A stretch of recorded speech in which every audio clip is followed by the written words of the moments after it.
to do this.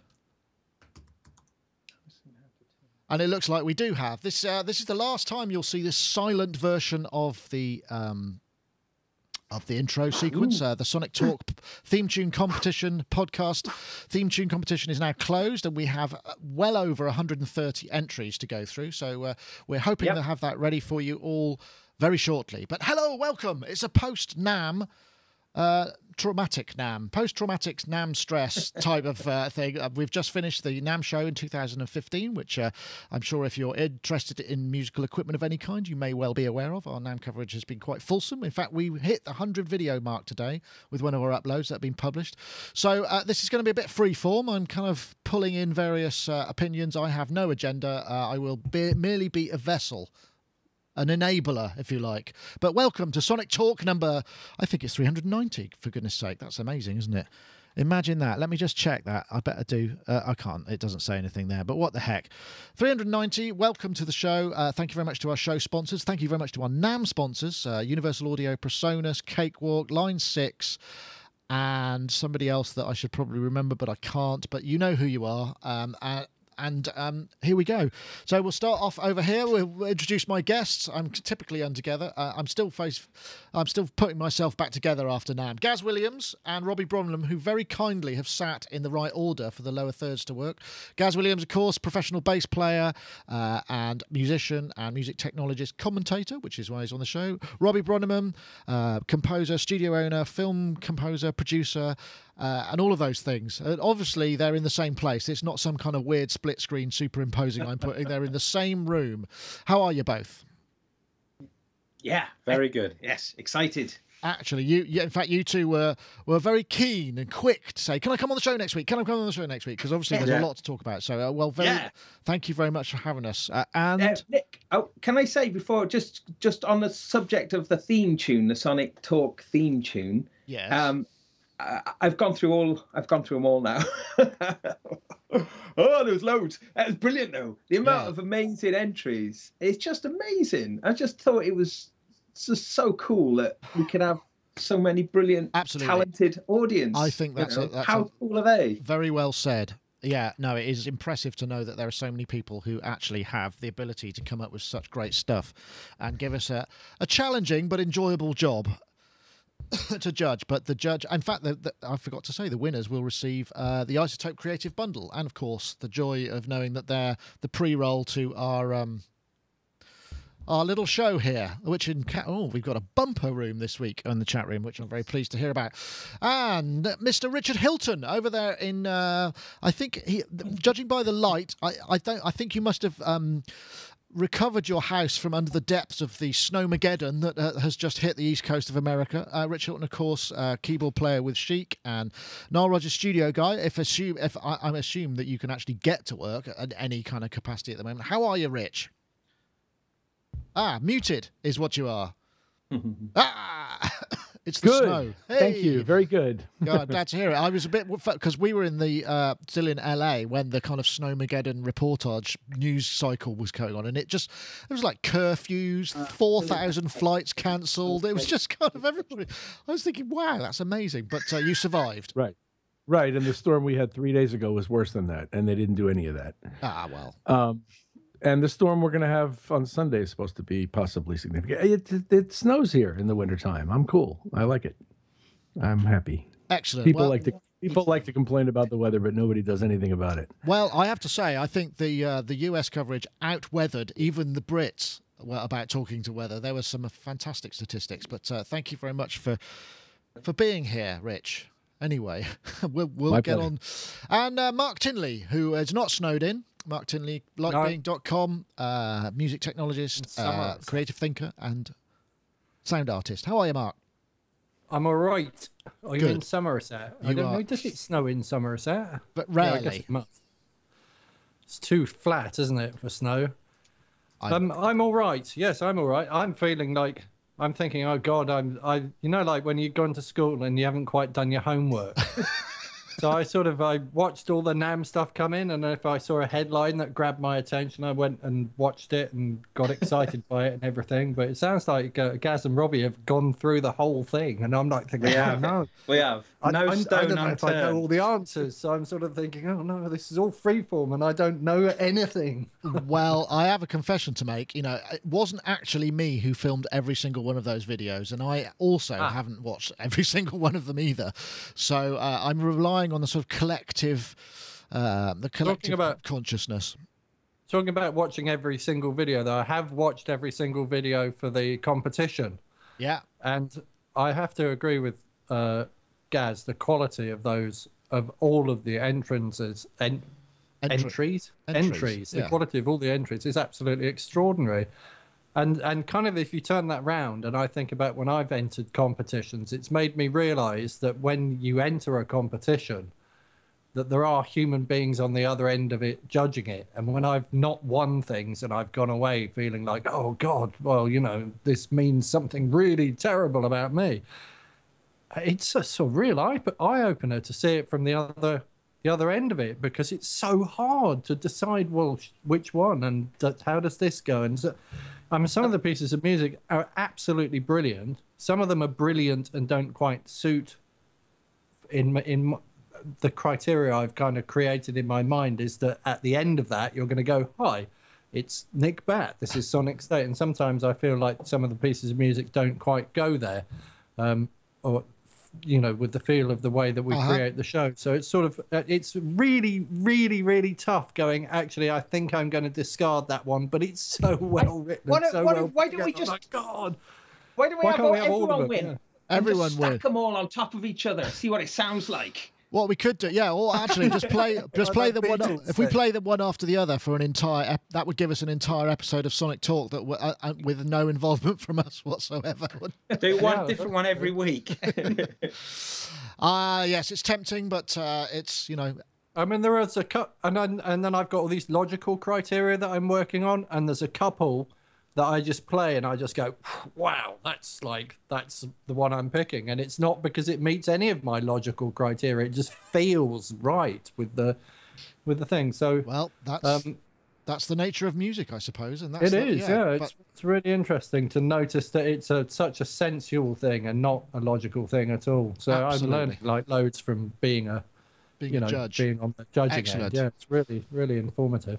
So, NAMM just happened. I suppose I should have thought of some kind of structure for this show, but I guess we could come sort of impressions really at first. I know that you know, a lot of people have been just sort of following. We did manage. I want to say first, thank you so much to our team, because they did a fantastic job. Rich Beach and Rob Hicks and Ed Butterworth and Andy Mack and Mira Roberts, who was there on the ground, and a couple of other local guys, Jason Donnelly and also Rue and Matt, who were there sort of adding to the live blogs, and also you guys for contributing to the live blog. It really helped give it a bunch of personality on that first day. You've done that feature, haven't you, on Sonic State about the best in NAMM? Why don't we just go? Why don't we use that as our feature? We could. Let me see. Have I got that? I thought I actually. Oh, here we go. That's a great idea. You should really run this show, Gaz, actually. It's much better. So, yes, what we do... I started with the best of show, and I gave this, and maybe controversially to say, although I haven't had a lot of people saying, you idiot, to the IRA MX-1 Mix Performer, which is an interesting kind of idea. I mean, you know, the thing about this, I mean, as well as being a digital mixer and all of those things, the fact that it's got this kind of 4 host ports for USB that you can plug the other IRAs into without your computer being involved, and then they all become part of the audio stream back into the computer. That was the thing that really made me go, ding, this is a great idea. Imagine if they put iPad class compliancy on there. This thing would sell by, I don't know, I mean, we've seen the iConnect MIDI, obviously, but something like this with recallable, this whole business, I mean, that is an astonishing notion, I think. I know, what do you think, Gaz?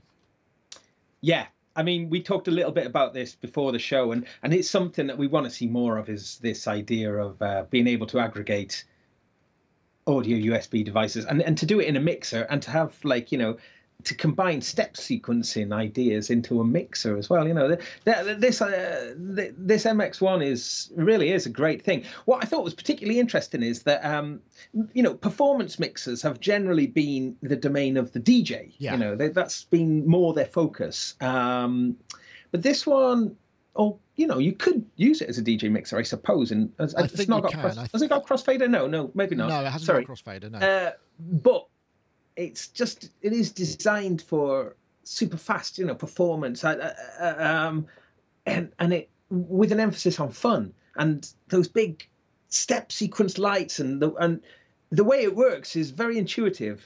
You can pretty much look at the top panel and work out how to operate it more or less without having to look at a manual. Yeah. So I think that would translate very well to it being there and using it in a live situation.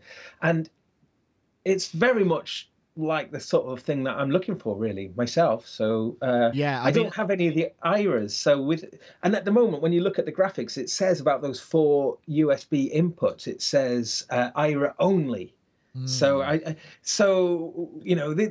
I think as its current state is that it's hosting just IRA device. I spoke to a bunch of people at Roland and said, you really should do this. Is it possible? And I didn't get a no. I got a kind of maybe, and I got a we'll discuss it. It may well be possible. So there was this sort of, I don't know whether they were just being cagey or just didn't want to say a negative. But maybe this isn't going to be the right iteration. I don't know. But for me, it just felt like quite an interesting kind of challenge.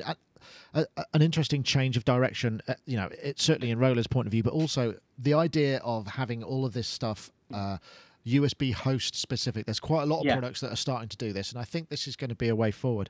It also provides power, doesn't it, to one device? Yeah. I think it's sort of, so the VT3, I think the voice transformer is the suggested one. But I wonder if we'll see more of this. The fact that one lead can supply MIDI, bidirectionally, power and audio, Yeah, nice. That suits me. That suits me. Get rid of all the cables. Get rid of it all. Yeah, no, absolutely. I know, Robbie, does this... I guess the thing is as a kind of producer who's going to be using much more sort of complex mix side of things, I mean, this might be something that would work live perhaps more than for you anyway than in the studio. Yeah. I mean, I'm with Gaz in that, and what you said about at the moment it seems to be quite centric on as a product that's designed to go with their expanding range of matching products that will work with it. Like you say, whether it then becomes a product that you can incorporate other people's stuff and use it in a more kind of generic way, I think they would be silly to miss that as a trick. Even if, like you say, even if it's not this one, if not in a future kind of iteration of that kind of thing. Yeah, it definitely makes it kind of exciting. Hey, Rich, any thoughts on this particular one? Did perhaps you have an alternative for the show, because it's a very subjective kind of award thing. I did deliberate on it, but I just felt this one was the one for me. Well, it's hard for me to pick one thing about the show, but there were a lot of things that interested me. But to the point of the Roland piece, it was fascinating to me, and the guy you had in your place operating it was magnificent and really showed it off very well.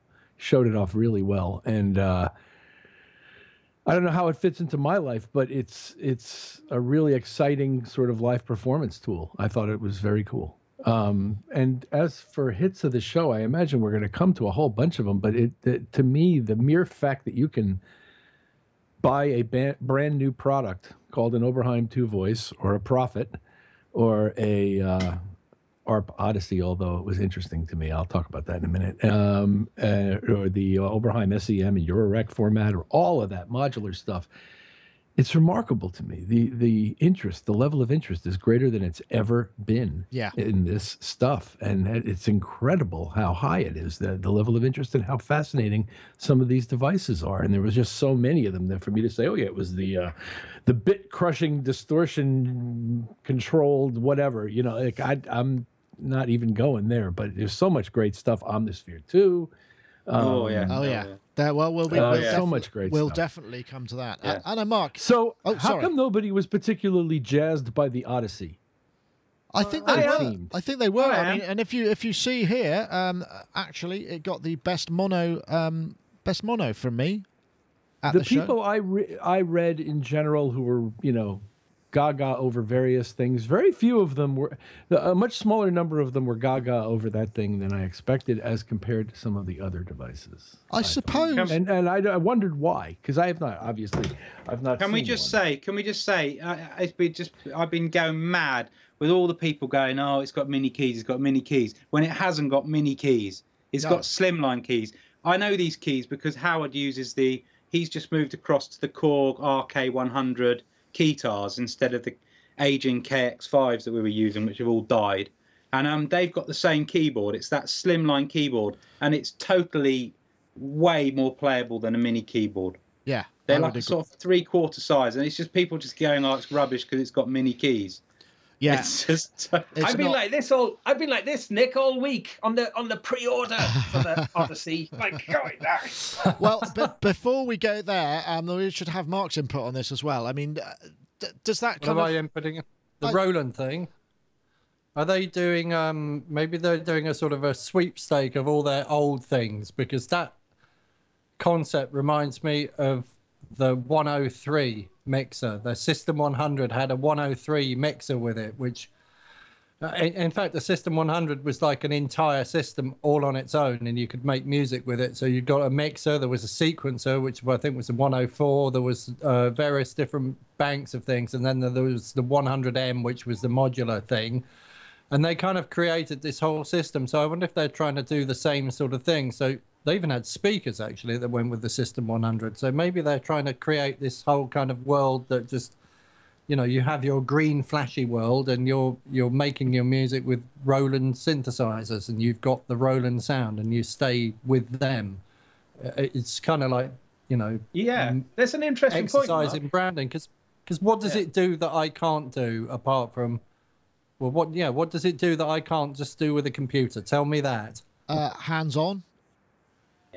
I guess. Mega hands-on. Yeah, but in terms of sound, then what am I going to get from it? I think I just need to. I don't need to find a place for it in my world. Yeah, no, that's fair enough. I think it's more. I don't have one. I think it's more a question for me of the notion of this integration and taking the computer sort of out of the equation, but still working with the USB busing and that side of things. That's the thing that I find interesting. And for me, you know, if they can find a way to get your iPad drivers in there, then you can plug all of those great instruments and synths into that world and have it integrate properly without this sort of inordinately complicated setup that we've currently got. You know, even though the iConnectivity stuff works, it's still, you know, it's perhaps a little bit too far for some people. It's not as simple to you. One point I'd like to say about the mixer before we move on, though, is that this isn't branded as an IRA product, and when you look at the colours scheme on it, it alludes partly to the IRA. There's definitely that green is in there, but also that orange red of the new JDXI and the big brother one. Was it the JDXA? Is it JDXA? Yeah. It's got some of that orange as well. So I'm wondering, you know, maybe those things will be orange, red, and yellow are part of the TR-808 kind of flagship colours, and presumably the TR-8 has orange, yellow, and maybe so, red LEDs, right? But it hasn't got that. It hasn't got that green edge, which I suppose is what you mean. It's not. It's not. Well, it is an IRA product, but it's not. It's not necessarily so. Okay. Maybe that custom synth guy can go into business painting the green edges on. He already has. Jeff's already done them. My friend's had his done all orange. Brilliant. Excellent. He's got the units are white, and he's got orange trim. And he's had all the LEDs changed as well. I don't know how he does all that intricate stuff. Whenever I go at anything with a spray can, it looks bloody awful. He's so skilled. That's always in business, Mark. The only spraying I have is to do with air freshener these days, but there we go. Right, I won't dwell on that. ARP Odyssey, here it is. I'll just play a little bit of the video. I think I've got it. Here we go. And thanks to our sponsors, there's the Presonus. So you might see a few of these today, actually, to be fair. Presonus and, of course, Universal Audio. Those are the words I was looking Rich for. I want to talk about that later. My good friend. This has got to be like the most eagerly awaited release for ages. So we finally have the ARP Odyssey. Tell me about it. Well, it is a recreation of the original ARP Odyssey, as you know, 14% smaller. It has a nice compact shape that works great on a desk, and it's got 37 slim keys. It's got a front panel that David Friend, the designer of the original Odyssey, said even the texture of the paint feels just like the original. So everything has been scaled to fit. We've added some great new features like a drive circuit, a headphone output, and all 3 filter revisions, which I'm happy to play for you whenever you're ready. Yeah. Would you like to hear a little bit? Yeah, I think we should. I'm not going to play all of that because there's that. To be fair, I think that was probably my worst co-presenting video I've done because I was. I don't know when it was. I think it was day one, but I was really fried and I just couldn't think of anything intelligent to ask him. And I do apologise for that now. I'm sure you'll be able to find your Odyssey fix elsewhere. And I did go to the tail end of the big... There was a really big presentation in one of the hall room at the Marriott. And there was a lot of kind of excitement about it. I'm Rich, coming back to you and that sort of notion that there wasn't that much excitement. I think in many ways the excitement's already happened. And we sort of know what it is. It's an Odyssey. It's not like something we weren't expecting. Maybe that's the reason why. Okay. I have obviously a very skewed view because I'm 3,000 miles away.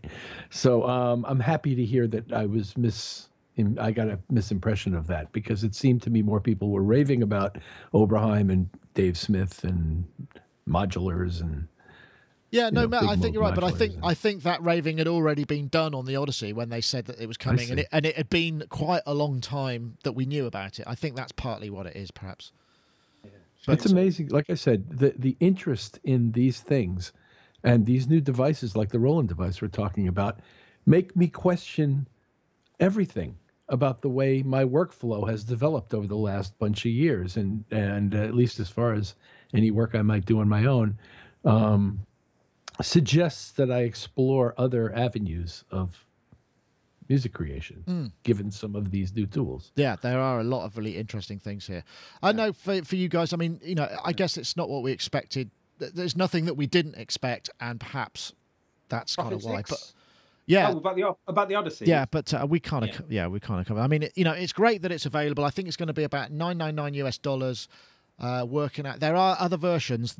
They're doing a limited edition of the gold and black version, which is the Mark 1, and also the Mark 2, which are a bit more expensive.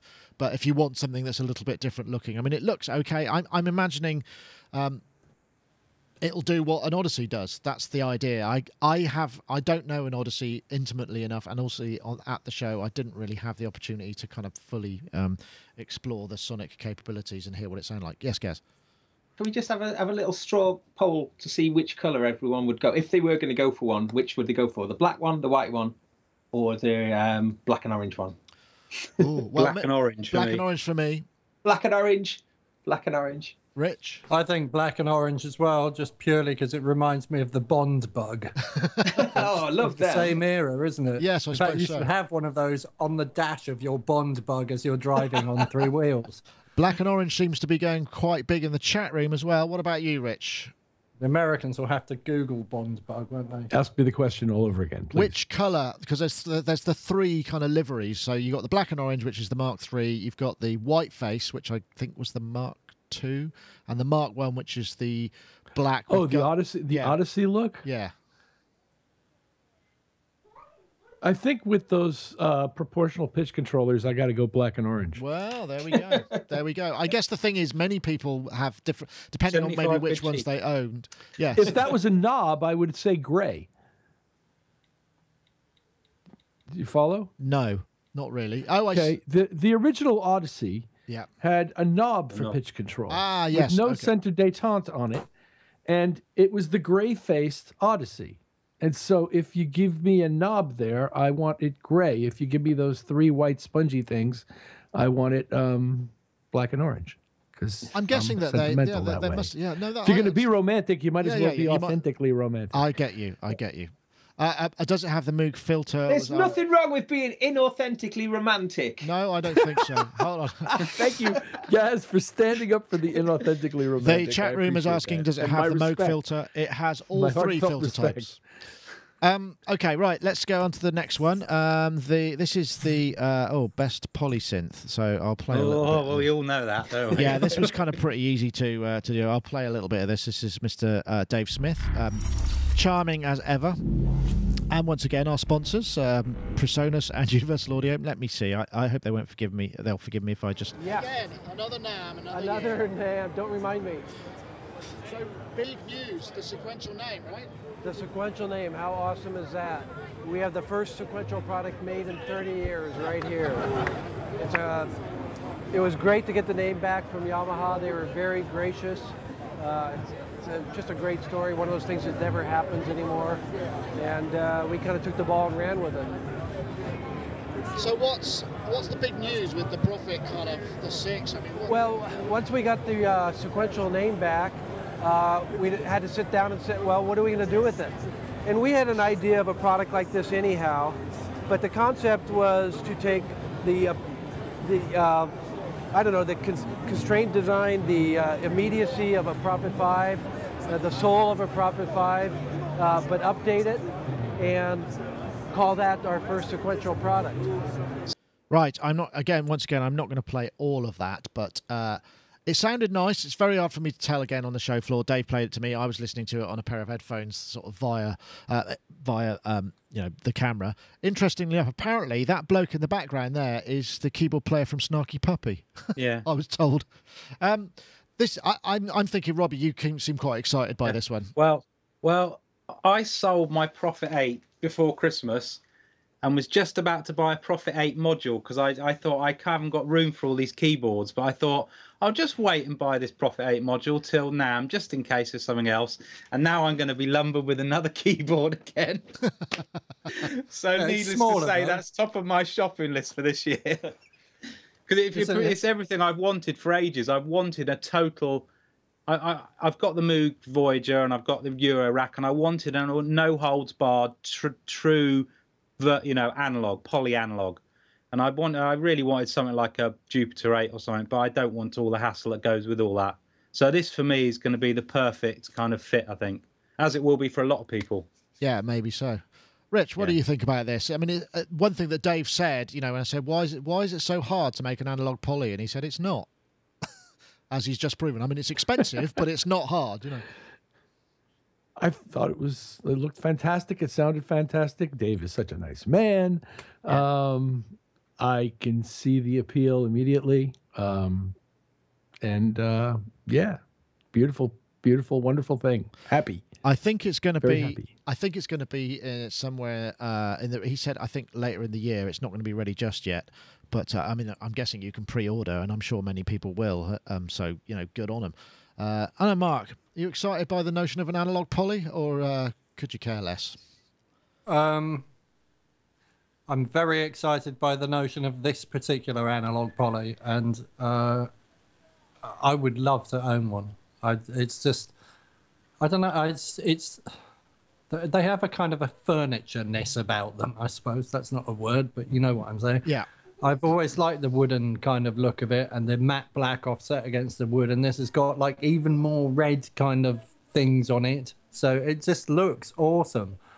But then my history with Prophet 5s are I didn't lay hands on one until I worked with Nick for 3 years or something, and he pulled his out of storage or hired one or something, and we had it in a studio in France, and I tried to program it and couldn't make head nor tail of the way that it worked, and had all sorts of troubles learning how to use it because it works totally differently to any of the Roland stuff. And I was used to SH101s and SH2s and all that sort of stuff, and I just thought it was way too subtle. So like, kind of once I got into it and realized what it did, then it made sense to me. And I've been hankering after a Prophet 12 for a while and sort of thinking maybe I'll buy one of those. But actually, I think I would probably go with this rather than the Prophet 12. So it's on my shopping list. It's just a matter of when. Because I kind of like 4-octave keyboards as well. Because I 5 octaves is an octave more than I need. Fair enough. Gaz, you look like you were keen to come in. Yeah, it's definitely on my shopping list. Do we have the authority to do New Year's honours from Sonic State? Can we knight Dave Smith, because I think that, you know. Yeah, good. I mean, it's awesome. I mean, you know, I think it's such a lovely story that he got sequential back, and you just think, you know, couldn't have happened to a nicer bloke. No, he told me the story. We owe him so much. Yeah, no, he told me the story. Apparently, Kakahashi, who was the outgoing CEO of Roland, which is why, you know, we're seeing these sort of massive changes in the direction and the focus of Roland, which is, I think, is a good thing. Obviously, he's done some fantastic stuff, but you know, it's great that he's moved aside and let things sort of move on. Before he went, he just wrote to the Yamaha board and said, you know what, I think you should give Dave the name back. And they went, yeah, all right. And it was just that simple, you know. I mean, obviously there was a bit of legal business going on, but, you know, I just thought, what a great story. It's like who you know, just a fantastic kind of heartwarming kind of. But it does throw up an interesting question, doesn't it? Like, I've seen a lot of people saying about, does this mean that they would rebrand all their products now that, or would they run this as a separate kind of entity alongside Dave Smith? And I guess perhaps they'll just use it for more kind of classic orientated instruments. I have no idea, but that's an interesting thought. Maybe there will be. You know, that'd be an interest. Maybe they'll save it for kind of stuff with VCOs. Yeah. It could be a possibility. They've got to save it for things. There'll be a Pro 1. They have to save it for things that the font will look right on, don't they? Basically, it's very Hobbity, that font, isn't it? Oh yeah, that's the only thing I do have a little bit of trouble with it. I know it's history and all that. Robbie, the font police. The font, and the well, actually, I like the sequential font. Yeah, the sequential font's very Tronish. Yeah, but the Prophet ones, like you say, is a bit wizardy for me. A bit Hobbity. I'm. If only I had the opportunity to real time change your lower third to a Hobbity Rooney font, then I would do it now, just in homage. But I'm afraid I can't do that. It's far too complicated. Maybe next time. Okay, right. Well, moving on. The next thing. There's the award, by the way. The new Sonic State Award. I'm going to be sending that out for people to put on their websites. I'm not a graphic designer and had to do it quick, but you know, you needs must. I won't even ask what you think of that, Robbie, because I know the answer. Right, next, software. Yes, this was kind of big. I can't play all of this. I'll play the bit which says, you know, what. Go on, play. There we go. What Eric very kindly did to us. A very slim and rather kind of reborn Mr. Persing there. Greetings, Sonic State. It's Eric Persing from Spectrasonics, and I'm super excited to introduce Omnisphere 2 to you guys. We've been working really hard for a long time on this, and it is our first 2.0, and it's gigantic. It's absolutely massive, and so we got to jump into it because there's thousands of possibilities, features, sounds. So we're just going to touch on a few. I can't even begin to show all of it, but just give you a little bit of an idea of what's in there. And this is a really great, we have so many different kinds of users. We've got a lot of... Right, again, I'm not going to play the whole thing. You can watch the video. One thing that I will say, I was standing on stage, and that's Andy's shot there. I was standing next to him, right next to the speaker. These huge, I think he had a pair of massive Genelecs in there. And Eric likes to demo really loud. And before the show, one thing I also say, Mr. Persing, he kind of, he actually said, I want to do a specific demo for you, which, given how busy he must be and how big a release is, fantastic. Felt very honoured to do that. The other thing was funny, they've got these they had these amazing kind of video rig with these kind of high resolution kind of HD tan tilt zooms and all this stuff, and there was me and Andy there with our crappy little cameras, and I said, well, can't we just have a feed out of your desk and I'll just stand there and ask a few questions? And it was like, no, they wanted it to be very much us, but very kind of them to do so. But I didn't put anything in my ears because I wasn't wearing headphones, because I wasn't using the audio on my camera, and I was literally like here, and I was deaf for about an hour or so after, on top of the NAMM stuff, and it sounded bloody amazing. But this is kind of big news. I know, Rich, I mean, Spectrasonics, certainly in the American film and music production world, they're absolutely massive. I mean, this is really big news, right? Absolutely. Wonderful demo. Eric's a great guy. Omnisphere, the first version, was groundbreaking and a must-have for me. And this one is also in the must-have category. It's just amazing. And his ability to show you around the thing is really, and generate musical examples in real time is really stunning. He's great at what he does. Absolutely. And it's fantastic sounding software. And them going in to radioactive caves. That's a great story. With hazmat suits on to record the sound of certain stalactites. I mean, come on. How much more romantic does it get than that? Yeah. It was pretty cool. It's really cool. Really awesome. I was so impressed. It's great. So 10,000 patches. I know Diego Stocco, who's a regular guest on the show or an occasional guest on the show, has put some more stuff into it. I can see you two are itching to get in on this one, so I'm just going to say go. Go on. Well, there's a few things. I mean, I was very happy because I've been in a sort of mourning period about alchemy the last couple of weeks. And I used Alchemy for the granular engine, putting loads of my own samples in, for so long now. And all the new stuff with opening up, with using your own user input, samples, just kind of covers all that for me so well. I just thought it was brilliant. And I thought the thing that I thought was really fantastic was that parameter lock thing, where you can kind of impose certain characteristics from one sound while you're auditioning other ones. I think that's just genius. Yeah. And I'm forever listening through sounds, trying to find stuff and having to do preview load because it's takes much less time.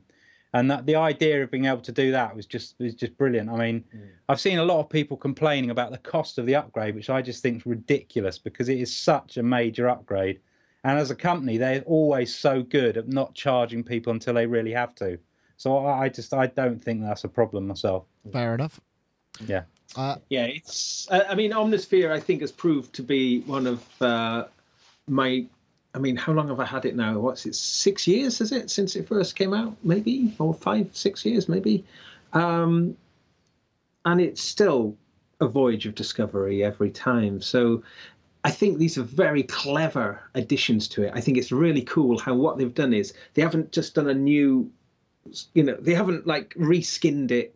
It's not like having to relearn anything. It's very clever additions to what you already have. So if you know your way around it, it's just enhancements to that. I mean, they've added a little bit along the sides, like an inspector kind of area where your modulations are going to show up. Because I've really liked the way Omnisphere works for people who haven't used it. Is that there's what they call zooms on each, so you can go in or out in terms of the complexity. There's like a first page you can have with just a very few controls on it, and then you can go in and then so forth to get more complexity. They've maintained all that, but by having this sort of side, so you can have like the browser on the side, or you can have your modulation matrix displayed along the side. I think those are very clever additions to what was a brilliantly designed piece of software, and I think testament to its original design. I think by maintaining most of that but just adding these extra things, I think is the right move. And bravo, brilliant. Good. Well, 10,000 patches plus now, which is a heck of a lot of things to sift through if that's the sort of thing you do. I know. Do you use Omnisphere, Mark? No. Okay. No, neither do I. I mean, I don't either. It just seems it's. If I was doing film music, I might consider it, but then again, probably not. I mean, it's called a synth, but it feels to me more like a sampler. But then maybe I need to use it more. And whenever anybody plays me music and they say I've done this, that, and the other, and I used Omnisphere, maybe I'm just listening to all the wrong musicians, because it all sounds a bit kind of like fake film music to me. And I don't know. I don't want to be overly cynical. It doesn't excite me. No, Nothing that I've ever heard come out of it's exciting. It's not for everyone. It does sound quite musical. I'm certainly even. It sounds super. It sounds like somebody's. It sounds like the person that's built the library just happened to have a Triton and an M1 and a Wave Station and a D50 and a J800 sitting around. No. Midied them all up together, right? Midied them all up together, layered them, and then just. I think you'll find there are some people disagreeing with it. Yes. Okay. Can I just say one more thing? No. Can I just say one more thing? I was chatting to a friend of mine who's actually the guy who's bought the Smith I keep going on about, who's actually just bought a Moog 55 as well. Oh, wow. But anyway, he said to me, he said, let's be honest, he said, we could all do the work we're doing now if we just had Contact and Omnisphere, if we really had to. And I think that's right. I think as a synth, Omnisphere is so deep and versatile, because it isn't just a sample thing. It's got, you can do analog synthesis, you can do everything in it. I think if you really wanted to learn one platform and learn it well, that would probably be the platform I would suggest people did. Yeah, interesting. Yeah, I think that's why I don't like it, though. Maybe I think so. it just feels too much.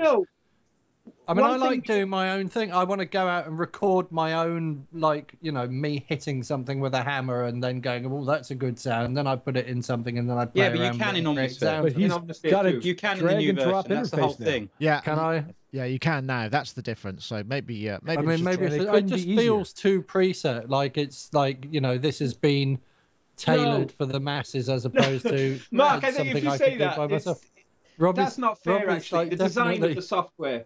The design of the software is amazing for doing things wrong. When you boot into it, you start with a basic oscillator and you just start from there, and you can really go from the beginning. So I think what you're saying isn't fair, to be honest. And I think as well the additional thing of being able to... I'm willing to accept that I ought to look at it again. Yeah. But pretty cool. One thing we don't know about though is when you drag your samples in, I think you can't do multi-samples. Is that right? It will only let you just operate on a single sample. So that's because I know some of the sound sources, they appear, one of the things that's different maybe from other synths. When you look through the sound sources, some of the sound sources are multi-samples with velocity, which you couldn't get into before. So they were like kind of like a sealed. Right. Okay. Well, that's interesting to know whether or not we can get it. Is it the Steam engine? Yes. Whether that become more available. But yeah, one to work out. But yes. Well, I still would rather open up Logic, bring up a whole load of instruments, throw like a whole load of different things together, and make my own multi-layered patches and create and have much more control over it. It's just Omnisphere seems like it's sort of, I don't know, it kind of half does what I would expect it to, but it doesn't, if that makes sense. And then I think what differentiates me as a user from anyone else, if I open it up and I just go through tweaks and presets or whatever. It's like the K2000, for example. Everybody went on about how brilliant it was, but you just heard the presets all over everything, and that's when it goes wrong, when people don't get into the really in-depth stuff and tweak it and really change it and really personalize it. When people buy, I mean, I'm guessing most of the people I know who've got Omnisphere probably are only just touching the surface of it and aren't getting in deep with it. And I'm basically hearing the same thing a lot and going, yeah, okay, so it sounds nice, but it doesn't sound personal enough for me. It doesn't sound like I could, I think that's fair enough. That's probably a truism in many ways. I mean, when something is so pervasive and sort of so easy to use and browse patches, then people are going to go. The library it came with was stunning, wasn't it? So there was some real standout things, and it reminded me a little bit when which one was it? The Emulator 2, perhaps, and there was a bunch of samples that you just heard. Yeah, but I mean that's testament, isn't it, to Eric's skills? Because if you think back to like the early days of sample CDs, the definitive sample CD was Distorted Reality 1 and 2. When they came out, they were just amazing compared to everything else, and that was all to do with his clever sound design and processing. And I guess if you use it out the box, it has got an imprint that's very Eric Persing, because he has a very strong aesthetic that gets all across all his products. But it's what you do beyond that that's important. It's interesting. He's again, that's what I don't like about it, and that's not that I don't like. It's not that I don't think there's an enormous amount of skill in the product, or that Eric's a very skilled programmer. It's just that I don't know. I'm maybe overly concerned with my own individuality and being able to put my own stamp on things, and often that's very disliked by people. Well, that's fair enough, but I think that's a fair point, and it is maybe it is a testament to the sound design. But then people will gravitate to certain patches. Let's move on and get on to the Pro Audio. Now, I thought long and hard about this. I nearly was going to give it to the Arturia Audio fuse, but I decided not to in the end because purely because I know that the Motu drivers are generally the ones that everybody kind of stands by, and they work very, very well in many situations.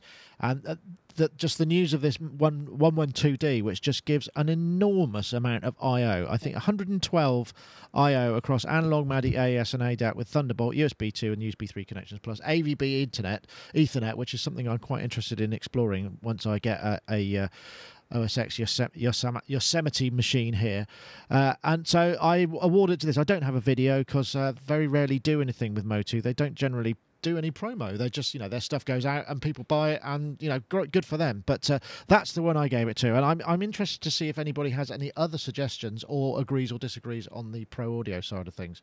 Well, I've got something. Yeah, I was absolutely so excited about all the developments with the Universal Audio, the Apollo expanded stuff, because it's done everything pretty much all the things I was hoping was going to happen.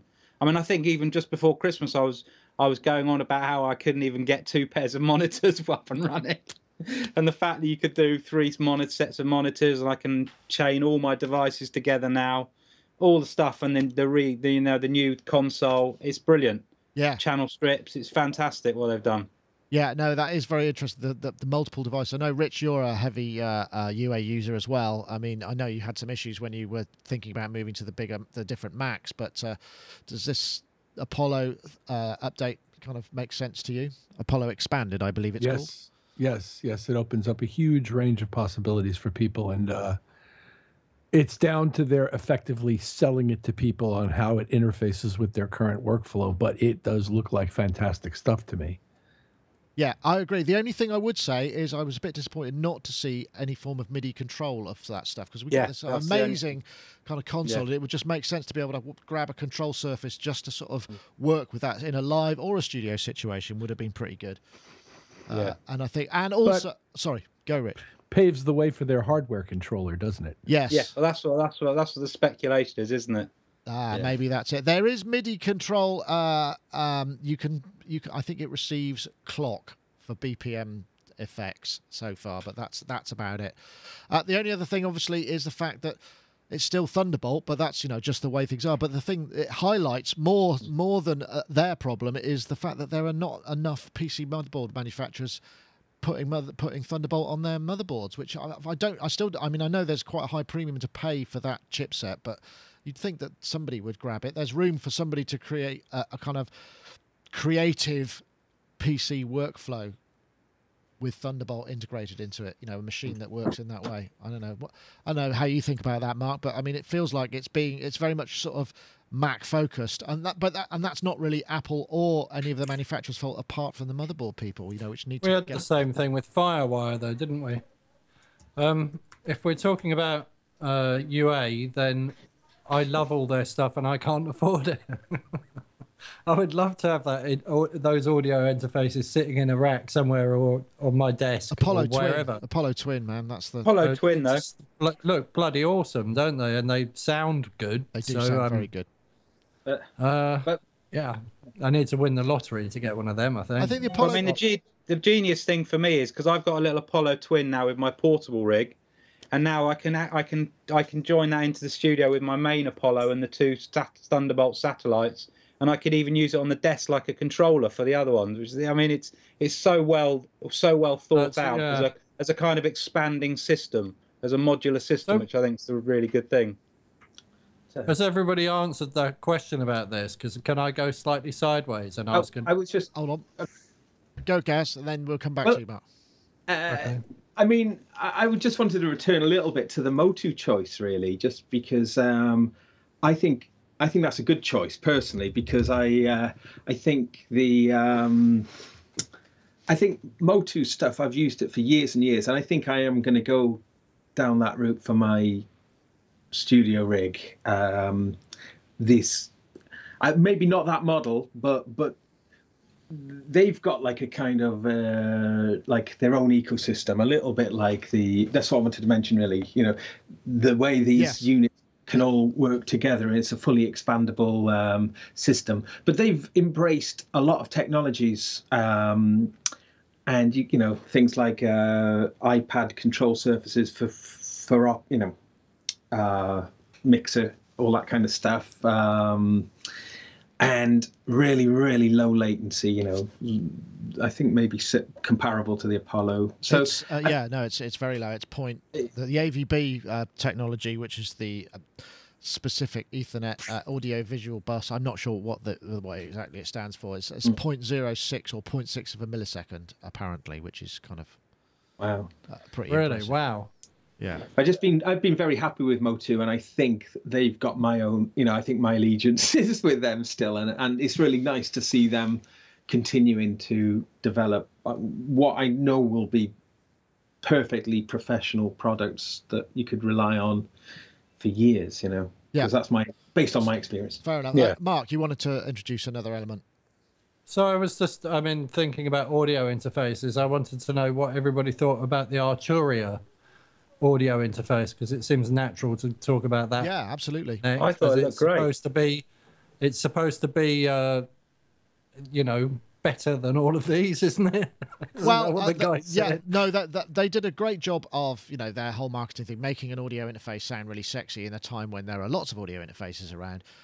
They went for the USB 2 route, and they were very, and it is in the flesh, it's a beautiful piece of hardware. And you take the lid off, and it's got like velvet on the inside, which has nothing to do with the sound, obviously, but it just feels aesthetically very pleasing, which is not a bad thing for something that's utility. And I just don't know whether they've got the technology to make their audio drivers perform, in the way that we. Yes, there's the key thing, isn't it? That's always the key. It just lives or fails on the drivers. But it's class compliant, though, isn't it? Yeah, that's true. Whether there's no way you could get that kind of latency on USB 2. What did you say the Motu 1 was? 0.6 milliseconds. Yeah, that's under a millisecond. You couldn't get that on USB 2. It just wouldn't work. Not. Yeah. What do you think, Rich? Did the Arturia offering kind of live up to the hype, shall we say? Well, it looks nice but I want to see it sitting on somebody's desks with every single one of those plugs filled with gear. That's a very fair point. To tell you how much I do or don't miss their breakout cable, which they've gone to great lengths to avoid, and they tell you eloquently all the reasons why they believe avoiding it is a good thing, and I get it. Breakout cable is a compromise. But I want to see that thing on somebody's desktop with like 25 different wires sticking out the back of it before I tell you if it's any good or not. I think the thing about it is really it's trying to trying to bring to the market something that has ultimately got as much flexibility, whether you end up using all that stuff or you perhaps may only ever plug in a record deck once or twice in a year or something. At least you've got all those options. Right. And I guess for somebody buying an interface now, and they've got a bit of money to spend beyond a really cheap device, that might be a good central place for a project studio.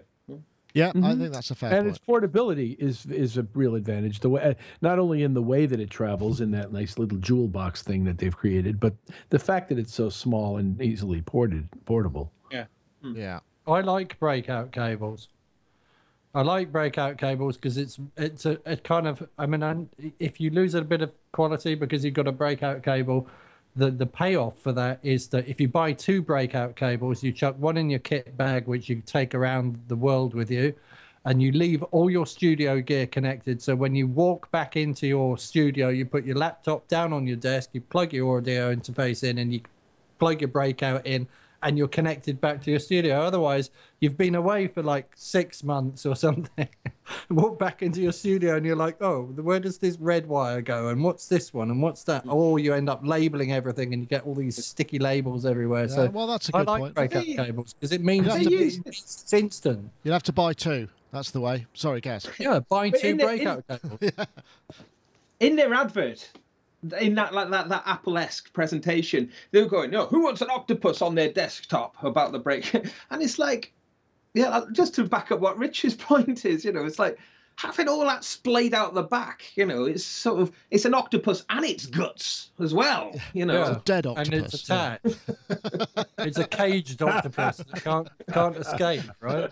An octopus out of going water. on score. Oh, hang on a minute. I need half an hour to unplug Right, this we better move on. There's more to go. Right, this was the other one. This was my new technology. Now, this really didn't. I confess, I didn't really give it much notice because obviously Korg were kicking it with the Odyssey and the MS-20 desktop and the SQ1 news. This thing is a technology developed by Korg and Noritake Co. It's called NewTube, and it's basically a vacuum tube, as far as I could tell, on a chip. And it has basically less than 30% of the original piece of glass, and it uses less than 2% of a traditional tube, which presumably also means it runs much cooler as well, and has a life of up to 30,000 hours. Now, it may seem like a fairly dry and dull thing, but this could be absolutely massive, couldn't it? I mean, you can imagine what possibly could I don't know whether presumably you can run the same high voltages through it if you want to as well, because that's what makes tubes do the thing that they do, I guess. But I don't know. Anybody have any strong feelings, Gaz? That you know? Yeah, I mean, amazing. I think it's a really clever idea. They've actually gone and thought, why are people still smitten with tubes? Sorry, valves. How dare I? They've looked at it. Sign them up. But they've gone, ooh, actually, well, they've whittled down the way that the triode. I mean, I'm really not very clever about this kind of stuff, but they've figured out what it does and how they can miniaturize it and still maintain what it does, what people like it for. Because obviously, valves, tubes were necessary, weren't they, before the transistor? They were necessary for a whole bunch of functions, and its audio qualities were a byproduct of just the way it worked. So by them sort of concentrating on just looking at that, I think it's an amazing idea, because I've got lots of stuff that's got tubes in them, and I do enjoy it. They do have a very special quality. So the fact that you'll be able to put this into microphones and presumably power the microphone with phantom power. I've got a valve mic here, and it's got a massive big power supply, and I never take it out when I'm doing remote jobs just because too much effort. So to be able to have that, I'm assuming that phantom power would be able to. Presumably, it means we might start seeing audio interfaces with valve stages built in and all that kind of thing. Yeah, more so of them. Yeah. Do you think it can sound the same? I mean, obviously with conjecture. I mean, I'm guessing they must have worked pretty bloody hard to make it sound the same as a tube. Well, that's the question, isn't it? Yeah. Can it sound the same? And I want to hear it in the same room as a guy who's about 85 years old, who used to fix tube radios when he was a young man, and who is much more familiar with the fundamentals of tube technology than I am. I want to sit there with that guy and listen to it and have him explain to me all the reasons why it can't possibly work while we're trying to figure out why it does. I mean, at best, so I hope it does deliver on the promise. Yeah, we don't know whether there's DSP going on in there or whether it's electronically kind of emulated or, whatever. That's the thing that we don't know, I suppose. Valve Volkers, they're coming. Yeah, well, of course. Because that's Metasonics, yeah. But they made them. Their tubes were just sort of repurposed kind of old TV tubes. They weren't AX73s or whatever the ones. So the thing about tubes is it either does what tubes do or it doesn't. And my understanding of tubes is that they create overtones of odd order harmonics. So if I've got a fundamental frequency, then it does 3, 6, 9, 11, 13, etc., etc., etc., etc. And with transistors create overtones of even order harmonics, which is why they sound so different. So when you ramp up a tube and you get distortion, all the overtones are kind of like triplet-y. And I always see this as the difference between a car with an a 6 number of cylinders, so 6s, 12s, and 24s. When you hear a car with that number of cylinders, it always has this really rounded, growly kind of sound to it. And a 4-cylinder car just doesn't sound the same. So I see for guitar amps, I've always seen tube guitar amps as being like pedigree things, like Jaguars and stuff, and they just sound. Yeah. So if this tube technology creates odd numbers, odd order harmonics, then it will do the same as a valve, and it should sound the same. But if it doesn't, then then you need to stick with the original big mushroom shaped things. Yeah, no, that's a fair point. Okay, although Lamborghinis throw that out because they're V10s, aren't they? But anyways. Well, we don't. I mean, we don't know yet. We're going to be seeing some stuff, but it just looks like quite an exciting development. So that's why it got the New Technology Award. So next up, this was Top Chap. Yes, this was just a slightly flippant thing, but this is Avery Burdett, who on the Yamaha booth showed me around the collection of vintage Yamaha synths, which sadly was the only thing I was interested in at that particular time at the show, and I think it was the case for a number of people. I know they did produce some other stuff. They've got some interesting small USB audio interfaces, etc., but nothing kind of as a signature or headline as perhaps this stuff. And he was just awesome, and he gave he went into incredible depth and was sort of groveling around on the floor to switch on the GS1 and play the DX1, and it was fantastic. My favourite 30 minutes spent at NAMM, actually. I thought, I don't know, did anyone else get a chance to see this? I don't know, Rich, if you're familiar. Have you met Avery? I've never really had any dealings with him before. I'm sorry, Nick. I lost the plot. You're going to have to start me over. Well, with Avery, showing us around all of the vintage synth stuff. The Yamaha booth. Yeah, yes, that's right. I did. I watched it in its entirety. Very nice, man. And what fun! Yeah, it was. What was that? The GS1? Yeah. The thing that looked like an old square piano? It was cool. It sounded amazing, actually. Absolutely. I remember it now. I mean, I hadn't thought of it in a long time, but I do remember it as being an early FM device and having those little paper tape storage things that they had. Yeah, absolutely brilliant. I mean, yeah. And how kind of some of those people to send out some of their beloved babies, like the VL3. Really? The VL3, which was the polyphonic physical modelling kit, 30 grand, only 12 ever made. I mean, that's a rarity. What's that? Oh yeah, Gaz, you've got the Synthbook app, which was something they released on the iPhone, right? Well, as well. Sorry, Rich. You can. The VL1 was on stage with us at the Budokan on the Budokan DVD with Chic. Philippe Sace was across the stage playing the hell out of the VL1 with the breath controller. It was great. Excellent. Is that something recent? The release of this DVD, no, it was recent to the time, 96 when it was done. But I mean, it's still, I think, available somewhere, and it's probably online. But anyway, Philippe played the heck out of the VL1 a couple of times in the show. But yeah, it was a beautiful kind of moment, and one that made me sort of think, come on, Yamaha, let's have something kind of more from you. I don't know, what do you thought about it? Did you get a chance to see that, Mark? Hello, sorry, I got distracted. I'm sorry, Charles. Ask me the question again. Did you see the Yamaha thing? And gosh, I've lost my train of thought now. Sorry. The Yamaha booth with all the vintage stuff. Oh, hold on, Gaz is coming in. What's that there? No, I think just it's worth people being aware of the Yamaha Synthbook. If you've got an iPhone, it's a free download, and it's 40 years of Yamaha's history in a really nice app. But it also comes with an AN1X virtual, a complete. Built into the virtual synth. Virtual synth built into the really, yeah, and it's free, and they've got like there's also like the current catalog in there as well, but it's a really nice, it's a really lovely little freebie, really sort of. So I think it's just worth. I just thought it was really worth mentioning that. Definitely. So what was the Yamaha thing that I'm not up to speed on? Because I don't think I am. So it was just purely that we got that tour with Avery Burdett. He got the top chap award because he just showed us around all these fantastic old synthesizers. Oh, I see. Okay. I'm very excited by the Yamaha MT-09, but that's a motorcycle. Well, that'll do. That's fine. It's a Yamaha product. I'm absolutely overexcited, and I really want one of those. C6. What are you whispering about there at the back? Oh, Bronneman? Sorry, Williams? I was just getting a Wi-Fi code. That was all.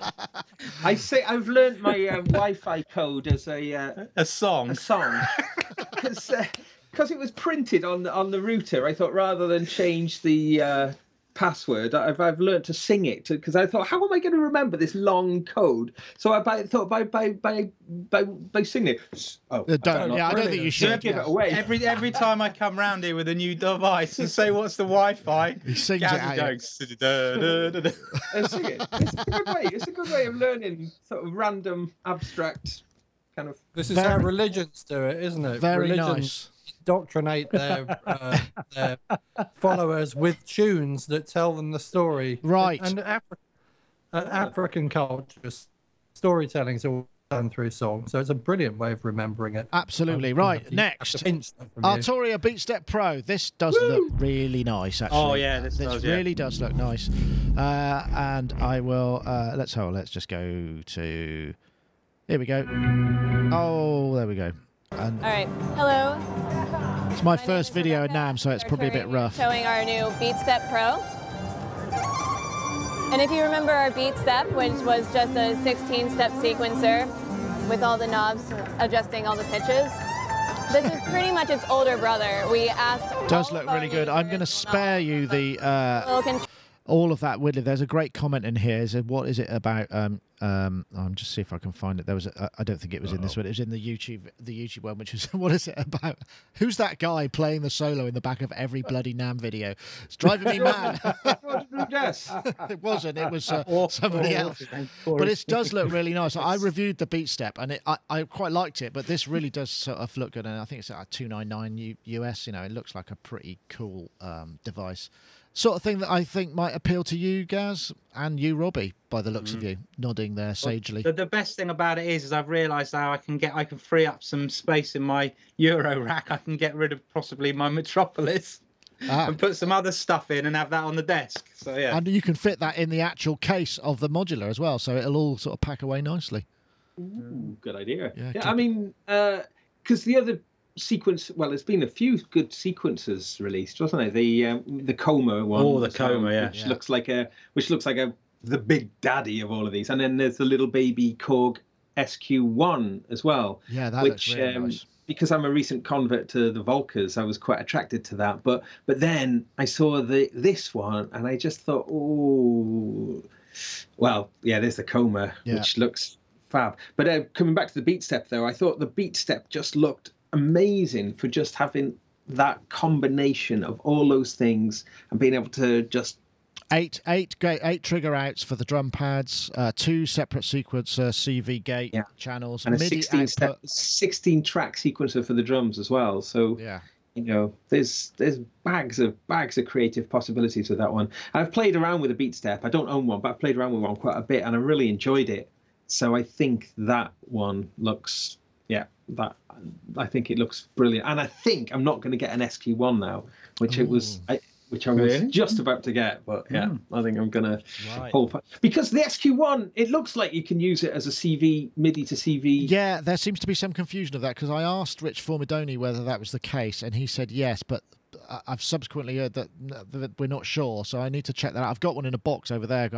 They sent me another bloody MS-20 kit, and I much as I really like the form factor of the MS-20 desktop kit, really like that. Oh, you have to build that yourself. Oops, what have I done?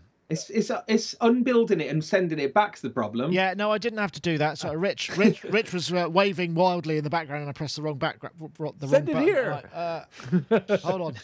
There. Oh, I'm fading to black. Come on, come back now. Yes, I did a time lapse one of the MS-20 kit, but yeah, it is a real. It's a challenging build, shall we say? And send it here. I'll do my own. We'll race. Well, okay. We'll see if we can arrange that. But it's definitely. But it comes with the SQ1 as, you can buy the SQ1 separately, but it does look kind of nice, the SQ1. And it goes. You have to build the MS-20 desktop unit. Yes. You do. Oh, it's a kit form like but it's a lovely form factor, and it looks more like an MS-50, but it's also got some mults, and it's also got some additional features, like it's got oscillator sync, which the original obviously doesn't have, and I believe it's got pulse width modulation on the patch bay as well, which are two things that I think that the original MS-20, everybody was like, does it have that? Does it have that? So that's kind of neat. So that's just another iteration. I think it's going to be some form of limited edition. But I'm not entirely sure. But going back to the step sequencer, Mark, does that? I know you haven't got any modular kit, but things for like drum triggers and what have you, it looks like it could be very useful for interfacing to all sorts of things. Don't know. I'm going to pass on this. All right, that's absolutely fine. We can move on because we still got quite a lot more to go through. I think. And that's where we picked up some of the other things, and I think that's probably a good position for you guys to sort of pick up some of your tips. One was Electron's Overbridge technology, which was announced at Music Messe last year, and that is absolutely awesome in many ways. Not only because it works great with the Electron stuff, which is, for some of us old guys is kind of impenetrable with those tiny LCDs because there's going to be an editor along with it, but also because it uses, again, the notion of sort of almost sort of hacking the USB audio system. So essentially you plug them all into the same USB audio bus, but it all comes into a single USB plugin, a plugin that you put into your DAW that then addresses all of the hardware inputs and outputs of those individually without having to create an aggregate device, and then that goes through your chosen audio hardware, which is kind of like, genius. Wow, that's a genius idea. I can see that technology moving on somewhere else. I know, Gaz, you were quite excited by this. Yeah, definitely. And I mean, it just shows that it's possible, because I've been wondering about this for a long time. So I think it's, it's obviously not easy to implement, but that puts a very compelling case forward for the Electron products, doesn't it? And there was a sneak preview of the editor as well, wasn't there? And it looked really good. Yeah, I got it. Let me see if I can find it right at the end. Here we go. Beautifully designed. So the idea of having genuine analog devices that work as plugins is pretty cool. Yeah, that does look pretty nice. I would agree. So if it's a question of just opening it up, inserting it like you would a VST, and it's there, and you can do what you need to do on the screen. Obviously a big criticism a lot of people had for Electron products is the very small screen. Which is going to put a lot of people off. They sound fantastic, so this looks like the perfect. Yeah, me and Rich both. Yes, definitely. I know. I think it's got a lot of potential. I mean, I'm wondering if there's a way that they'd be able to kind of turn this into something that they could sell as a software product, because I know it's very difficult to sell like a driver or a plugin. Maybe there's a way that they can incorporate that technology into some other, so you can effectively aggregate devices in the same way that we were kind of excited about the IRA MX1 being able to do that in a software scenario where it does. That sounds like it could be pretty interesting as well. Or hardware boxes. Yeah. Hardware boxes that represent the guts of their devices that are all software controllable. It opens up the possibility of that. Yeah, definitely. And it shows that there's still some innovation to be had within what is, USB is an old technology by the march of music, of technology as it moves on. And in the same way that MIDI still has all these sort of untapped uses and what have you, it's interesting that it's getting to that level of maturity where people are going, actually, we could do this and we can do this. And I like that. And I don't know why it is. Maybe in the same way that we found it with synthesizers, virtual synthesizers, there's a tipping point where the DSP code and the ability of the DSP programmers gets to a level where they can do these amazing, hard to tell the difference kind of things. Maybe we're starting to see that in sort of USB driver world as well. I don't know if you... yeah. Why are instrument and device designers seem to be eschewing USB 3? Why is it I don't see it incorporated into more audio and music devices? I'm not sure. I don't know whether is it a motherboard thing, or it's just because there's so many more USB 2 holes out there than USB 3 ones. I don't know. There could be. It's the same hole. It's different behind the hole, but I understand that. But it's the same physical. No, no, it's not. No, it's, the other end, not. It's this. It's not. It's different. No, not at the other end, but at the device end. In other words, at the. Oh, okay. At the computer. Oh yeah, I see what you're saying. But yes, I understand what you're saying. But so it's down to the cost of a connector then. I'm not you can sure. have 4 times, 10 times the bandwidth because of the cost of a connector. It's crazy to me. There's got to be a reason, and I'm sure it's a good reason. I just don't know what it is. Yeah, no, that's a fair point. I know, Mark. What do you think? I mean, it seems like the idea of being able to kind of hack or expand the USB capabilities like this, it's something quite new. It's got to be. You're just a level behind in terms of where the program's operating, aren't you? So you're sort of playing around at driver level and at operating system level. So somebody's writing stuff that can. I mean, there's no reason why you can't move those chunks of data around, is there? Because if you think about inside your sequencer, you've got all sorts of data flying around within the sequencer and flying around really fast. So there's no reason why you can't. It's just getting at the way that the USB port's addressed and making that work. So it's got to be possible, but whether in the same way that MIDI works because a whole load of people collaborated, I think there has to be some collaboration between some people to make this work. And I guess maybe that time's come where we know enough about how it works that we can kind of bolt those things together. And then yes, it does become an exciting prospect, because if you can integrate things at that level and you know that they're going to work together, it opens up all sorts of possibilities that we're not able to do at the moment. So, right. I've just realised I haven't actually done that. My experience. I suppose my experience with aggregate drivers is that sometimes they work and sometimes they don't. They work much better on the Mac than they do on the PC. So if I use something like ASIO for all, and I try, and ASIO for all basically addresses the hardware directly, but if I try addressing different pieces of hardware directly and creating a composite audio driver, so I've got this mic, which is a USB mic, and then I've got a USB audio interface, they just go horribly out of sync. There's all sorts of glitchy noises, which I quite like because I like glitchy noises, but they're not the sort of thing you'd want to have in your computer if you're trying to record something professionally for someone else. So it all starts to fall apart and go wrong and everything goes out of sync. So if they can fix that issue and make things talk to each other at that level in all sorts of different devices, and know that the whatever the clocks are that are holding it all together can be stable, then I would be like, yes, brilliant. Maybe this where is it needs to go there. Yeah, maybe this is the beginning of that. I mean, that would be something. I've just realised that I haven't actually played the ad or announced the winner of the competition for Universal Audio. So better do that right away, because we're nearly at the end of the show. I do apologise, but it's been a while and we've been very excited about stuff.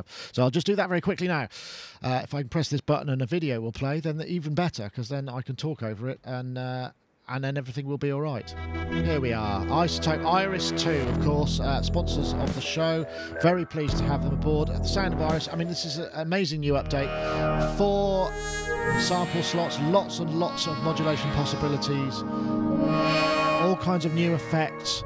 There's a whole bunch of brand new sound design capabilities in this, including a ton of fantastic classic oscillator waves, 5 LFOs, 5 ADSRs, drag and drop, like I said, 4 sample slots.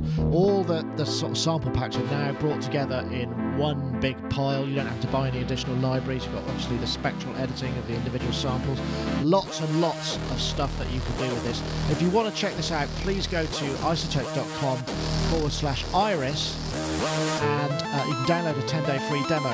Of course, we've also 2 weeks ago, we ran a competition. I mean, must go there because I also want to show another point. You can win Iris 2 this week. But last week's winner, or last show's winner, you had to tweet out evocative effects to at Isotope and at Sonic Nick, which I've also changed. I want to find out how was won by Clone334, a chap called Joseph Alex. And he says, I want to find out just how evocative these effects are. And I would concur there. And we're running a new competition. In fact, there's one very important thing about this is that I've changed the Twitter handle because it used to be Sonic Nick and now it's just Sonic State. I've just changed it. It just makes it a lot easier. So to win your copy of Isotope Iris 2, you enter the competition this time. We will announce the winner next time. You can win Isotope Iris 2. You need Twitter.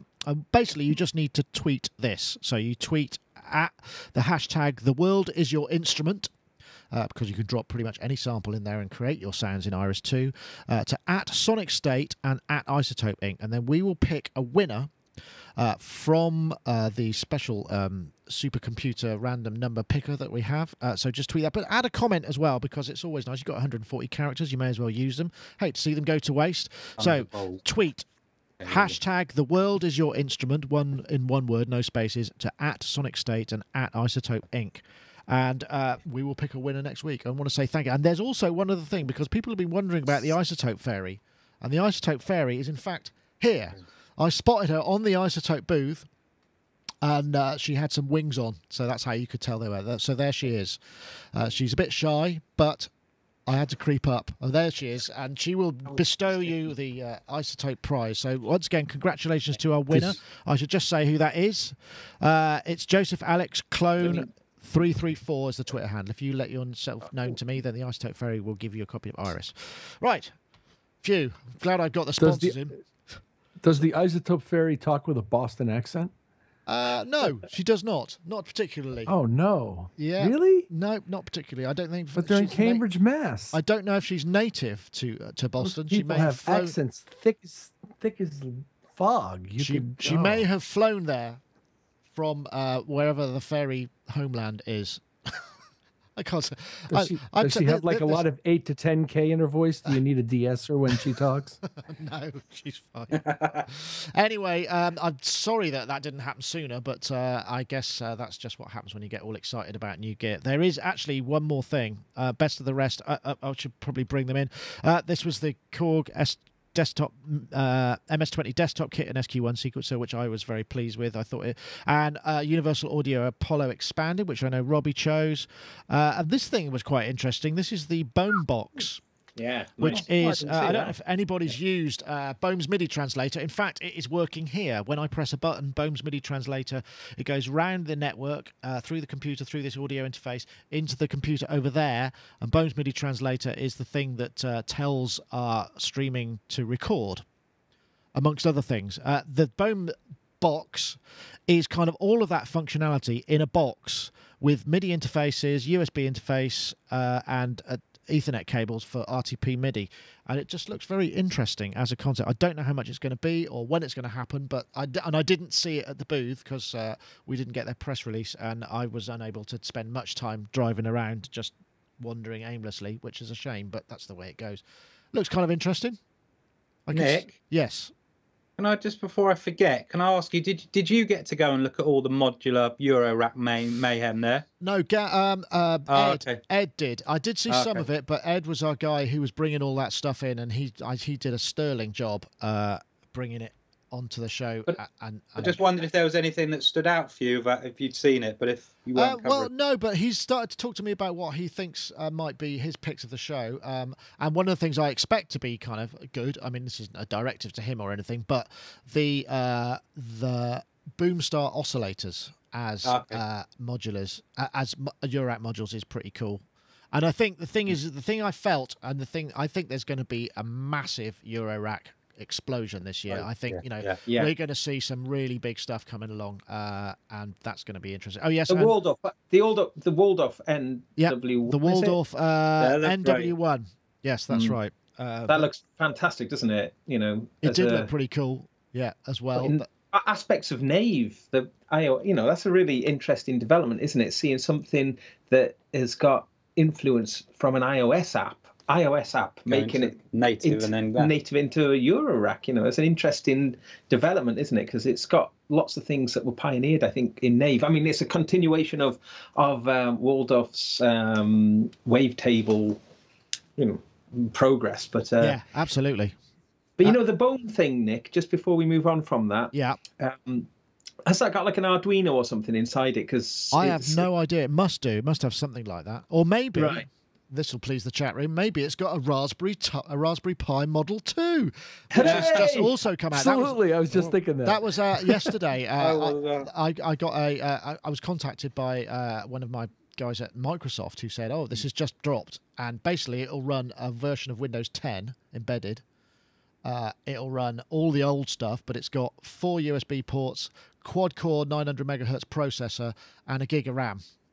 That's pretty major. Have you seen that other holographic overlay stuff that Microsoft? Yes, the what was it called? Hollow. That's mental. Yeah, that looks pretty crazy as well. They're rocking it at the moment, aren't they? I think there's going to be some very interesting things coming out. Yeah, I mean, it's time they did something, I suppose, isn't it? So. Oh, well, there's a lot of stuff going on. The idea of being able to create Minecraft in my living room. But I mean, it's just in terms of like being able to just add interfaces to anything that you can see, just seems, I mean, the musical connotations of that are quite extraordinary. Yeah. I mean, maybe I don't need to buy a Prophet 6. Maybe I can just make one out of Minecraft blocks and I can have it show up in front of me, right? You might be able to do a better font than that one. Hey, yeah. Might be a bit blocky. I would want to do that. Yeah, font. blocky. That's I like what we want. But that is quite big news because I think, you know, we're still talking a $35 computer that will be powerful enough to run dedicated instrument code. And, you know, with Windows embedded there, I think, you know, it's very similar to the ME, I think, where you can just bung out stuff you don't need and just have the core. So you could have an instrument, you just buy it in a box and you plug a MIDI in and get an audio out and there you go. And it just runs native code. That sounds like that we might be seeing some interesting developments there as well. I mean, I am speculating, but the power is there. It's dirt cheap. Isn't ME a disease? Well, yes, but I don't think chronic fatigue syndrome. I don't think that's what they were going for. Can we have turkey of the show, Nick? I will yes, I think I know where you're going with this. Maybe not. Maybe go somewhere else with it. Well, you could do that. The most disappointing thing you saw at the show. All right, you brought it up. Off you go. Well, go on, Robbie. You go first. I have to say, I think mine was that Keith McMillan mixer. Really interesting. I just thought it's just like it's like let's get our technology from the other thing they did and kind of try and slap it into a mixer. It just looks so meaningless to me. They're like these faders that just have like a wash of color. I mean, I don't know why they didn't even think just to at least put pin LEDs in it, so it's something a little bit more specific than this just general wash of. Anyway, I just thought it was a bit of a funny, one of those sort of outside the box left field products. I'm not sure. That's interesting because I thought, oh, that's quite neat. The fact that it's an audio interface and a DSP mixer with recallable presets and multiple inputs. I didn't, but I take your point about that.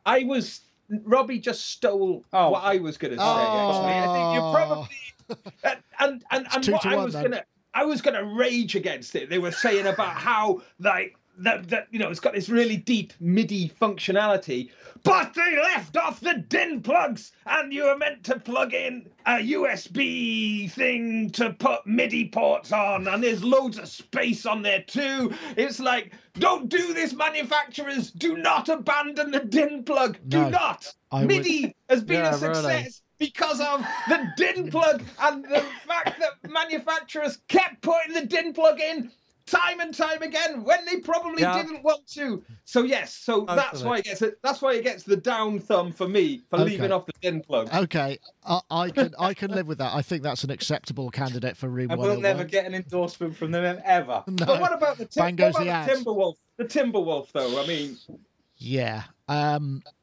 I did see it in the flesh, and I spoke to Dan Guild, lovely chap. It sounded pretty horrible, to be perfectly honest. And I spoke to Corey Banks. We met Corey, who's on the show. He was in the press room with us, and he came up to me and said, so I went back a few times because I thought it can't possibly be that horrible, and he said I just couldn't get it to sound any good. And I think what they did is they took the voice from the Rhythm Wolf, which was a fairly basic voice. It's just, you know, an oscillator and a filter, essentially. I don't think there's much else going on. Maybe a bit of envelope action, certainly not much in the way of modulation. And he just said it sounded ghastly. I can only concur from what I saw. Maybe it's pre-production, but it did smack a little bit of, we're going to make an analog poly. Doesn't matter how good or bad it might be.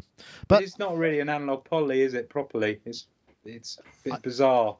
It's sort of like a really, really bad iteration of having an Oberheim 4 voice, isn't it? Yeah.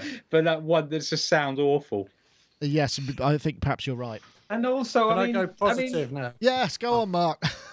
Okay, so can we do personality of the show? Oh, all right then, go. Well, I don't know if Rich had anything he wanted to contribute to the turkey thing. Yeah, go on, Rich. Only if you feel strongly. I don't want to put you on the spot, but if there's something you have in mind, then that's fine. But otherwise, we can move on to Mark. I can't think of anything right off. That's fine. Please move on. The floor is yours, Mark. I'm so taken with this little Epiphone guitar. It's called a Blues Hawk Deluxe, I think, and it's a copy or a look-alike version of the Gibson Blues Hawk, which I didn't know anything about and has been around for a while, I suppose. But Epiphone have brought out this guitar, 2 P90 pickups and like lots of twisty knobs that make it sound loads of different ways. But the guy demonstrating it, I thought was absolutely brilliant. He's a man called Will Jones on the Epiphone stand, or Dr. Epiphone, and he's kind of got spiky blonde hair and a crazy-looking moustache or beardy kind of thing and stuff. Did we do that? Did we film it? Yeah, you did. Yeah. Okay, I'll search for ours then. Hello, welcome to special NAMM. Hold on, sorry. Okay, back to you, Mark. That's it. That's the guitar there. Right, that's the guitar there. I'm just going to see if I can actually... I need to have one of those. Tech News, Epiphone. I think you might have got the price a bit wrong on your website, though, Nick. You might have a typo on the price. Why is it? It's $3 million or something. No, I think you've put it down as 83, and I think it's meant to be 483 or something like that. Blues Hawk. Okay. Oh, no, that's not really... But he's... the guy demonstrating it is just full of personality and made me... endeared me to the product even more, basically. Okay. Wow. Mark, can I recommend looking at the Catalin bread? I think it's called the Antic-thon. On the AMP channel on Sonic State, the interview with Howard from Catalin bread. Yes. With talking about the Antic-thon. That's my personality of the show. It's fantastic. You'll appreciate that. He sort of talks about this alternate... Rich asks him about the pedal, and he spends the first 2.5 minutes or more discussing why he named it the Antic-thon. It's like there's another Earth on the other side of the sun, so you never ever see it. It's always yeah. Excellent. Watch it. Oh, okay, I'll check that out. Right. I can't find it on our site, so maybe it wasn't us. I can't believe you would have gone anywhere else, to be perfectly honest. I saw Gaz had a picture on his feed of this guy with this amazing bass guitar that was massive with loads of strings. Did you see that? No, I didn't see that. And he had like a lime green and orange waistcoat ensemble and a mullet and a sort of a blonde moustache thing. It was very funny. I think my favourite, and I'm not sure if it's been posted yet, was Rich and Rob went and filmed. It's an orange. It was an orange clean bass amp, it looked like it was. The chap was really, he was very Nigel Tufnell, who is the kind of what are they called? What's the band? Spinal Tap. Orange. Let me see if I can find it. Feedback is back. Bass amps. Here we go. I think I've got the video here. This guy. Yeah, this is awesome. Hold on. And it's supposed to be a clean bass amp, and I'll let you hear it. It's just, it's amazing. Richard Beach here from Sonic. Let's see if we can find it. Mr. Rock. Yeah. Yeah. So he's just a great character. Put this over the sound of Class D. So this is the clean section.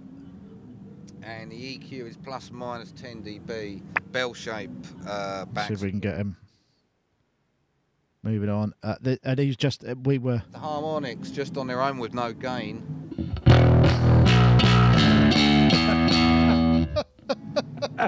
Bring that down a bit and add some gun. That was just, if you want a big comedy value, it's just a brilliant, brilliant piece. And it's like this clean bass amp that's just going bang, bang the whole time. It sounded really good. And I said, you know, sure it wasn't our sound distorted. He said, no, it sounded like that in the room. It was just on 11 the whole time. It's really funny. But so I guess that kind of brings us towards the end. I mean, we have gone on, or I have gone on rather a lot. So we are, God knows how many hours into the show. And I want to say thank you very much to everybody for joining us, and especially thanks to our sponsors, and also obviously Isotope. Remember, you can win a copy of Iris 2. You need to tweet the, let me see if I can find that again quickly, tweet this hashtag the world is your instrument at Sonic State, remember, rather than at Sonic Nick, and at Isotope Inc. To win a copy of Iris 2 for a chance. So I want to say thank you very much to everybody for joining us. It's been great fun, as ever. We'll start with you, Mark Tinley, who's there in Glastonbury. Thank you very much for joining us, Mark. It's been great having you on.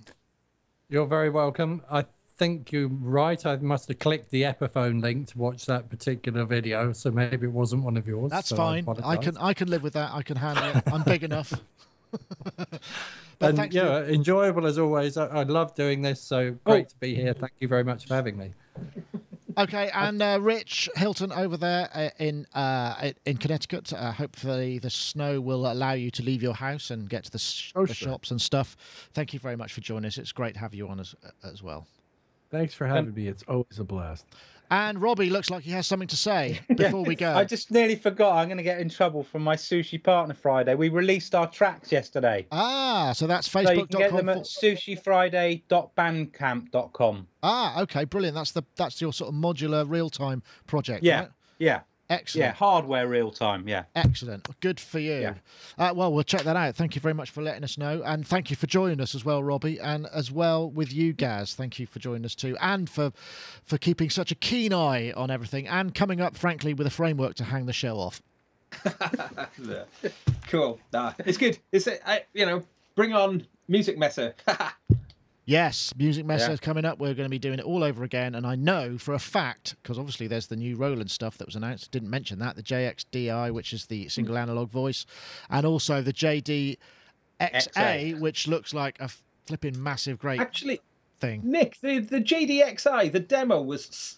Yeah, it wasn't its best. It's a shame. Was awful. Yeah. But there is a video that's turned up of a guy doing in a private room. He goes through it in quite some depth. It does. So if anyone hasn't seen that, I thought that's actually a pretty decent product. Yeah, it does look pretty good, actually, I have to say, and sounded pretty good. And it was a shame. I mean, the guy who did it, bless him, it was his first NAMM. He was like 19 or something, and I think he got thrown in rather at the deep end. It's sort of, I still don't really understand why you would put that guy on a brand new product range for Roland on press preview day. Yeah, PR disaster. I thought awful. You probably only got given it the night before. Roland have got their haters out there. And sort of I thought that was crazy. But just to sort of counter that, then if you can find the video, it's good. Scott something or other. Right. Yeah, he's going through it. Scott and Tibbs, actually, that would be. Yeah, and it surprised us because it is a Roland product with a genuine analog, a Roland synth with a genuine analog component. So. Yeah. An analog voice, and the XA, which I believe also has similar technology, but I can't say any more. Right. But there's a lot to come from Roland, I believe, so stay tuned for Messer for sure. That's it for this week. Thank you very much for watching. That's Sonic Talk number 390. Thanks to everybody in the chat room. We've actually had a really bumper room this week, and I'm glad it's all held up. So once again, fulsome. I'm going to say it. What the hell? I know there are some people out there who don't like the word fulsome chat room, but I'm going to say it. So, that's it for now. Thanks very much for watching.